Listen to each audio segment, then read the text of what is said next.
جب تک عورت یہ گناہ کرنا نہیں چھوڑتی اس عورت کی کوئی نماز قبول نہیں کی جاتی۔ حدیث نبوی صلی اللہ علیہ وآلہ وسلم ہے کہ جو عورت بس یہ ایک گناہ کرتی ہے، چاہے وہ کتنی ہی نمازیں پڑھ لے، کوئی نماز قبول نہیں ہوگی۔ زندگی میں ایک بار ضرور سن لیں۔ بسم اللہ الرحمن الرحیم۔ قبولیت اعمال ایک راز ہے جو موت کے بعد ہی کھلے گا، اور اگر اعمال کے قبول و عدم قبول کرنا اور آسان ہوتا تو ریاکاروں اور بدعیبوں کی اتنی کثرت نہ ہوتی۔ ہاں البتہ شریعت نے قبولیت اعمال کا معیار اور کسوٹی بتا دی ہے کہ عمل کرنے والا صحیح العقیدہ ہو، عمل عین سنت کے مطابق ہو اور خلوص پر مبنی ہو، اور اپنے نیک اعمال کو برباد کرنے والے گناہوں سے بچتا ہو، تو اسے اللہ تعالیٰ سے قبولیت اور فضل کی امید رکھنی چاہیے۔ نیکیاں قبول یا مسترد ہونے کی علامات اور ہدایات کے عنوان پر ارشاد فرمایا، جس میں انہوں نے سعادت حج پانے والوں کو مد نظر رکھتے ہوئے کہا کہ کائنات کی تخلیق کا مقصد اللہ کی عبادت ہے، اور عبادت کی قبولیت کے لیے جدوجہد از بس ضروری ہے۔ چنانچہ عدم ایمان کے باعث کافر اور منافق کا کوئی بھی عمل آخرت میں فائدہ نہیں دے گا، البتہ انہیں دنیا میں پورا بدلہ دے دیا جائے گا۔ عمل کی قبولیت کے لیے اخلاص اور اتباع سنت لازمی امور ہیں۔ اخلاص کا مطلب یہ ہے کہ نیکی کا مقصود اور مطلوب صرف رضا الہی ہو، جس کے لیے نیت بنیادی کردار کی حامل ہے، کیونکہ نیت کی وجہ سے چھوٹا عمل بھی بڑا بن جاتا ہے۔ انہوں نے یہ بھی کہا کہ تقویٰ تسلسل کے ساتھ نیکیاں، نیکی کے لیے دلی رغبت، نیکی پر ثابت قدم اور انسانی اعضاء کا صحیح سلامت رہنا نیکی قبول ہونے کی علامات میں سے ہیں۔ اگر انسان کو ابدیت کی حقیقی معرفت مل جائے تو اسے اپنی ساری زندگی کی عبادات بھی ہیج نظر آئیں۔ اس لیے تو عظیم ترین عبادات کے بعد بھی استغفار سنت نبی ہے، اور مومن کبھی بھی اپنی نیکی پر گھمنڈ نہیں کرتا بلکہ اللہ سے قبولیت کا امیدوار رہتا ہے۔ چنانچہ قبولیت کے لیے دعا اور شکر گزاری اپناتا ہے۔ شکر کرنے پر اللہ رب العزت کی طرف سے قبولیت کا وعدہ ہے۔ دوسری جانب شرک، ریاکاری، نیکی کے عوض دنیاوی مفادات کا حصول، حالت ارتداد میں موت، دین سے نفرت، اللہ کی آیات اور آخرت میں ملاقات کا انکار، غضب الہی کا موجب بننے والے اعمال کرنا، منافقت، ہٹ دھرمی اور اناد کی بنیاد پر سنت سے تصادم، اپنی بات کو نبی صلی اللہ علیہ وآلہ وسلم کی بات پر فوقیت دینا، اپنی پارسائی پر گھمنڈ، نجومی کے پاس جانا، عصر کی نماز ترک کرنا، حقوق العباد تلف کرنا، گناہ تنہائی میں گناہ نہ کرنا، غیر شرعی مقصد کے لیے کتا پالنا، اور شراب نوشی سے نیکیاں مٹ جاتی ہیں۔ لیکن کچھ ایسی عورتیں ہیں جن کی نماز ان کے منہ پر ماری جائے گی، کیونکہ وہ عورتیں نماز تو پڑھتی ہیں، اور جنت میں جانے کے لیے ان کے لیے صرف نماز پڑھنا ہی کافی نہیں کہ وہ جنت تک انہیں پہنچا دے، کیونکہ وہ ایسی عورتیں جو نماز خوب پالتی ہیں، خوب روزے رکھتی ہیں اور ایک روزہ نہیں چھوڑتی، لیکن ان کی نماز کا کوئی فائدہ نہیں ہے، اور ان کی نمازوں ان کو جہنم کی آگ سے نہیں بچا سکتی، کیونکہ وہ ایسی نیکیوں کے ساتھ ایسے گناہ کرتی ہیں جو ان کے گناہ ان کو جہنم میں لے کر جائیں گے۔ کیونکہ آپ صلی اللہ علیہ وآلہ وسلم نے فرمایا، دو چیزیں اسلام نے ہم کو دی ہیں، پہلی ہے حقوق اللہ، دوسرا ہے حقوق العباد۔ پہلے اللہ کے، بعد میں بندے کے حقوق۔ اللہ کے حقوق میں نماز، روزہ اور زکوٰۃ اور حج ہیں کہ بندے کو چاہیے کہ یہ تمام حقوق پورے کرے۔ پھر اس کے بعد جو حقوق العباد ہیں وہ بہت مشکل ہیں، کیونکہ اگر حقوق اللہ میں سے کسی ایک حق کی پامالی ہو گئی تو اللہ تعالیٰ اس سے آپ توبہ کریں تو اللہ تعالیٰ معاف فرما دے گا، کیونکہ وہ غفور و رحیم ہے۔ لیکن اگر حقوق العباد میں سے کسی کی حق میں پامالی ہو گئی تو حقوق العباد کی معافی نہیں ہے۔ ناظرین، اب ہم آپ کو ان عورتوں کے بارے میں بتاتے ہیں جن کی نماز یا کوئی بھی نیکی قبول نہیں ہوتی۔ رسول اکرم صلی اللہ علیہ وآلہ وسلم نے یہ بات بھی بیان کی تھی کہ جو عورت جوان ہو جائے جب تک سر پر دوپٹہ نہیں ہے اس کی نماز نہیں ہوتی، اور آپ نے یہ بھی فرمایا جو اپنے بالوں کو نہیں ڈھانپتی اس کی نماز قبول نہیں ہوتی۔ رسول اللہ صلی اللہ علیہ وآلہ وسلم نے یہ بھی فرما دیا، اگر کوئی عورت مسجد میں جاتی ہے عطر اور خوشبو لگا کر جب تک وہ غسل نہیں کر لیتی اس کی بھی نماز قبول نہیں ہوتی۔ اس لیے فرمایا، اے عورتوں کی جماعت، تم میں سے کوئی مسجد میں جانا چاہے تو خوشبو لگا کر نہ جائے جب تک یہ غسل نہیں کر لیتی، یہ نماز یا عبادت قابل قبول نہیں، خاوند کی نافرمانی کرنے والی۔ حدیث کے الفاظ ہیں، 3 لوگ ایسے ہیں ان کی نماز قبول ہونا تو دور کی بات کانوں سے بھی اوپر نہیں جاتی۔ غلام مالک کی اجازت کے بغیر دوڑ گیا، اگر وہ جا کر تہجد بھی پڑھے گا لیکن اس کی کوئی بھی نماز یا عبادت قبول نہیں ہوگی۔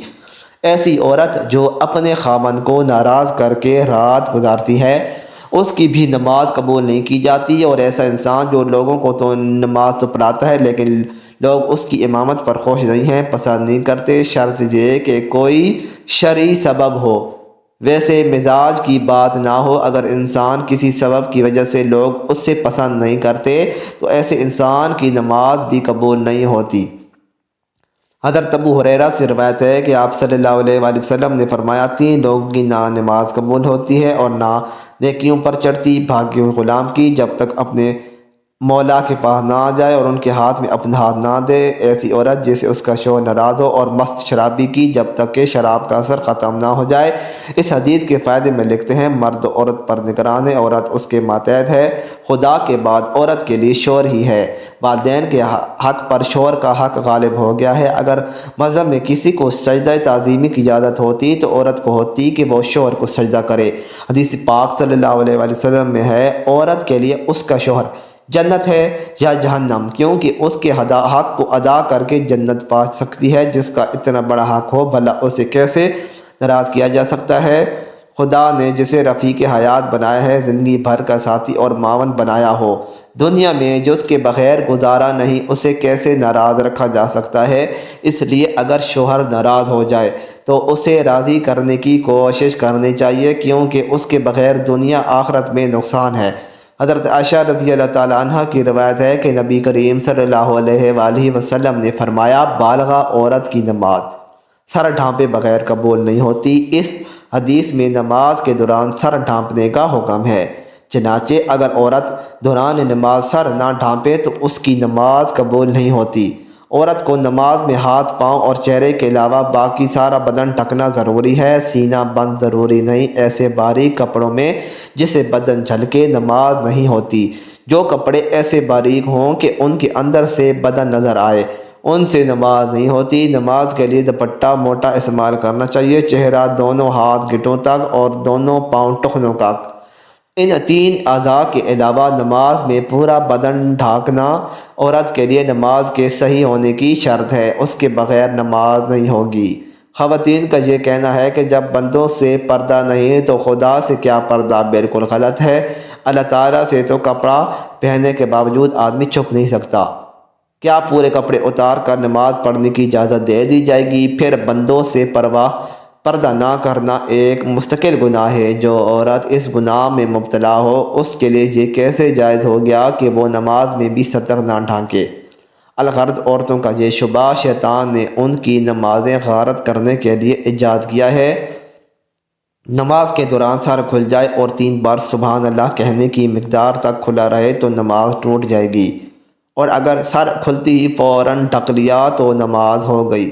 نفل نماز تو بیٹھ کر پڑھنے کی اجازت ہے، کو بیٹھ کر پڑھنے کا آدھا ثواب ملے گا، لیکن فرض نماز بیٹھ کر نہیں ہوتی، کیونکہ قیام نماز کا رکن ہے، مردوں کے لیے بھی اور عورتوں کے لیے بھی، اور اصول یہ ہے کہ نماز کا رکن فوت ہو جائے تو نماز نہیں ہوتی۔ لہذا جو عورتیں فرض نماز بغیر معذوری کے بیٹھ کر پڑھتی ہیں ان کی نماز نہیں ہوتی۔ ہاں، جسم کا صحیح طریقے سے ڈھانکنا ضروری شرط ہے، پونچھوں تک ہاتھ کھلے ہوں تو مضائقہ نہیں، سینے پر اوڑھنی ہونی چاہیے، سجدے میں دوپٹہ آ جائے تو بھی نماز ہو جاتی ہے۔ عورتوں کا جمع ہو کر اس طرح نفل نماز جماعت کے ساتھ ادا کرنا بدترین بدعت ہے اور متعدد غلطیوں کو مجموعہ ہے، جس کی وجہ سے وہ سخت گنہگار ہیں۔ اور نیل پالش اور آدھی آستین والی عورتوں کی تو انفرادی نماز بھی نہیں ہوتی۔ فجر کی نماز تو عورت کو اول وقت میں پڑھنا افضل ہے، اور دوسری نمازیں مسجد کی جماعت کے بعد پڑھنا افضل ہے۔ جمعہ جماعت اور عیدین کی نماز عورتوں کے ذمہ نہیں ہے۔ آن حضرت صلی اللہ علیہ وآلہ وسلم کا بار کا زمانہ چونکہ شر و فساد سے خالی تھا، ادھر عورتوں کو آن حضرت صلی اللہ علیہ وآلہ وسلم سے احکام سیکھنے کی ضرورت تھی، اس لیے عورتوں کو مساجد میں حاضری کی اجازت تھی، اور اس میں بھی قیود تھی کہ با پردہ جائیں، میلی کو چیلی جائیں، زینت نہ لگائیں۔ اس کے باوجود عورتوں کو ترغیب دی جاتی تھی کہ وہ اپنے گھروں میں نماز پڑھیں۔ چنانچہ حضرت عبداللہ بن عمر رضی اللہ تعالیٰ عنہ سے روایت ہے کہ آن حضرت صلی اللہ علیہ وآلہ وسلم نے فرمایا، ترجمہ: اپنی عورتوں کو مسجدوں سے نہ روکو، اور ان کے گھر ان کے لیے زیادہ بہتر ہیں۔ حضرت عبداللہ بن مسعود رضی اللہ تعالیٰ عنہ سے روایت ہے کہ رسول اللہ صلی اللہ علیہ وآلہ وسلم نے فرمایا، ترجمہ: عورت کا اپنے کمرے میں نماز پڑھنا اپنے گھر کی چار دیواری میں نماز پڑھنے سے بہتر ہے، اور اس کا پچھلے کمرے میں نماز پڑھنا اگلے کمرے میں نماز پڑھنے سے بہتر ہے۔ مسند احمد میں حضرت ام حبیب سعد رضی اللہ تعالیٰ عنہ سے مروی ہے کہ انہوں نے عرض کیا، یا رسول اللہ، میں آپ کے ساتھ نماز پڑھنا پسند کرتی ہوں۔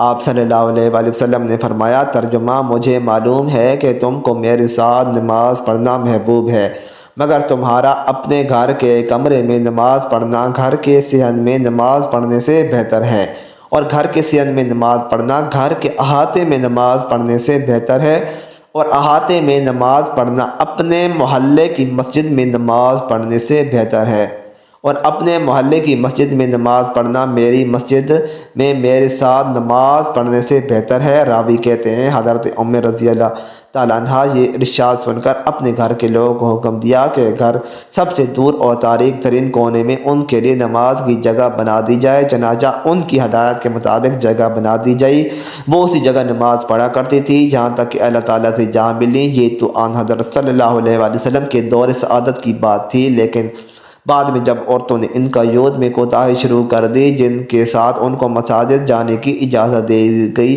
تو فقہاء امہ نے ان کے جانے کو مکروہ قرار دیا۔ ام المومنین حضرت عائشہ رضی اللہ تعالی عنہا کا ارشاد ہے، ترجمہ: عورتوں نے جو نبی کی روش اختیار کر لی ہے، اگر رسول اللہ صلی اللہ علیہ وآلہ وسلم اس کو دیکھ لیتے تو عورتوں کو مسجد سے روک دیتے، جس طرح بنی اسرائیل کی عورتوں کو روک دیا گیا تھا۔ حضرت ام المومنین رضی اللہ تعالی عنہ کا یہ ارشاد ان زمانے کی عورتوں کے بارے میں اسی انداز سے کیا جا سکتا ہے کہ ہمارے زمانے کی عورتوں کا کیا حال ہوگا۔ خلاصہ یہ کہ شریعت نہیں بدلی، اور آن حضرت صلی اللہ علیہ وآلہ وسلم کے بعد کسی کو شریعت بدلنے کا اختیار نہیں، لیکن جن قیود و شرائط کو ملحوظ رکھتے ہوئے آن حضرت صلی اللہ علیہ وآلہ وسلم نے عورتوں کو مساجد میں جانے کی اجازت دی، جب عورتوں نے ان قیود شرائط کو ملحوظ نہیں رکھا تو اجازت بھی باقی نہیں رہ گئی۔ اس بنا پر فقہائے امت نے، جو در حقیقت حکمائے امت ہیں، عورتوں کی مساجد میں حاضری کو مکروہ قرار دیا۔